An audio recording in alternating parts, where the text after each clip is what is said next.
けないやつをさ、どうして迎えに来たんだよ。ご飯食べるの？勘違いすんなよ。くん私たちの計画を喋ってないだろうな。ご飯喋ったらあんたの家族。かわいい。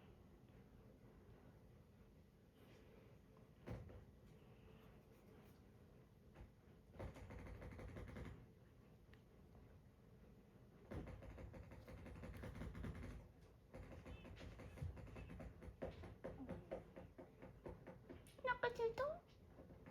散歩？ご飯？どうしてそこにいるの？あんまらか